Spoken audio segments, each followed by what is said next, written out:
What's good, my Zillas? So we're gonna go ahead and install the SPC camber arms on my Q50 Red Sport. I currently have it jacked up, and the camber arm is that lower black one there. You can see the camber bolt. The camber bolt, currently I have it marked in its factory location, although I don't believe you need to do that now because the camber arms here are going to be adjusted via the arm here and here. So first things first, I'm gonna go ahead and spray the bolts and nuts with some PV blaster to make it a little easier to remove. And we're gonna get a 21mm socket for the camber bolt, and then on the nut side it's 19mm, and that would be for that bolt there as well.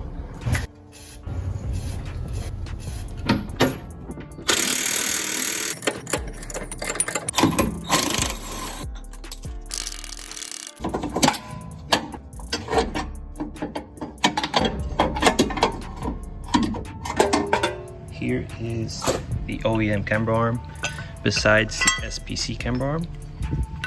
So right now what we need to do is open this up. That way we can pretty much set it to the factory arm's length so we can replace it. And then once it's installed, that's when you do the adjustments. This is how it looks with the arm exactly the same length as the OEM. Remember, if you take out, let's say 7 threads here, you're gonna want 7 threads there. You wanna make them equal on each sides. So currently you'll want 8 threads over here and 8 threads there.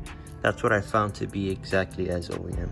So now what you wanna do is just run these lock nuts just so it doesn't spin. You're not gonna wanna tighten them all the way. Just hand tighten it real good. That way it doesn't spin on you. Alright guys, so basically what I did was put the arm to the exact length. I then slid that bolt in first, and then I try to align the arm here with the hole here. I wedged something in between here and here, that way I can use leverage and pull this arm this way, because right now the tire pretty much is doing a lot of positive camber without the arm in place. So you're gonna wanna wedge it and pull that way. If you have somebody to help you yank on the bottom of the wheel, that can help you as well. But with leverage and putting something here, most likely you'll be able to do it. And slide in the bolt, attach the other washer over there on this side. So basically now we're going to just tighten up the nuts and then repeat the process on the other side. Alright guys, so this is the passenger side. Then I have the driver's side installed. You put the arm with the hex nuts kind of loose. Well, obviously this is real loose.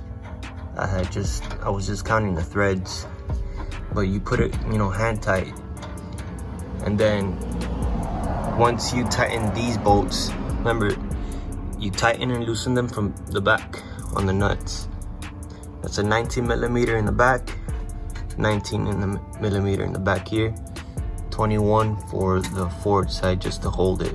But although they didn't spin, and I used an impact wrench for that one over there, this one over here. On this side I couldn't really fit it, so I just put some elbow grease into it, which they weren't that hard. They're not torqued too much, so you should be able to do it with a breaker bar or a pipe. Pretty much now the next step after tightening the bolts and the nuts is to lower the vehicle, make your alignment. I have this camber gauge that I purchased off of Amazon. You just attach it to your rotor and it'll give you the degrees of camber. So I'm gonna lower the vehicle now and make the adjustments with the arm, and I'm gonna show you guys how I do that. All right, so to pretty much calibrate this tool, you're gonna wanna find the straightest wall, post, door, whatever you have. Currently I'm using this leveler here that I have, and I found my stove to be the most level. So I'm using this pretty much to calibrate this tool. So you're gonna use this little knob here, and it's gonna lift or lower this section here of the tool. So right now I'm turning it to put it in the center. That way, when you use this tool, it's gonna be centered and it's gonna give you the exact degree of camber that you have on the vehicle. All right, so we're gonna go ahead and attach the tool.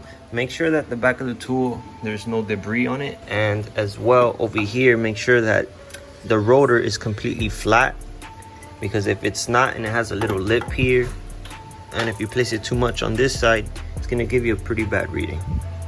So you gotta make sure that this bubble's centered. From what I can gauge, it's showing we have 1.5 degrees of positive camber there. And let's go over to the back side on the passenger side.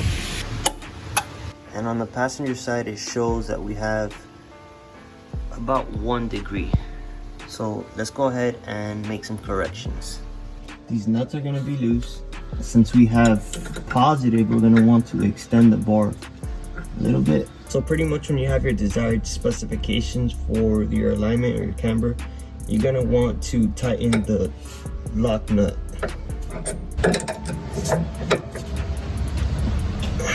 Now, as you can see there, we pretty much have it a little over 0.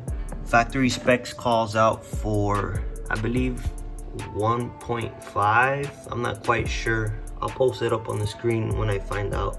And once you tighten up your lock nut, you go over back to your measurement and just check to see that it's where you want it, and it's exactly where I need it.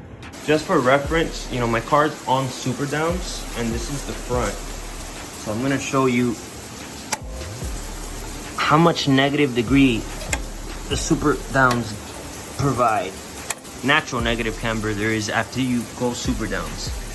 So as you can see, I am at -3 camber for the front.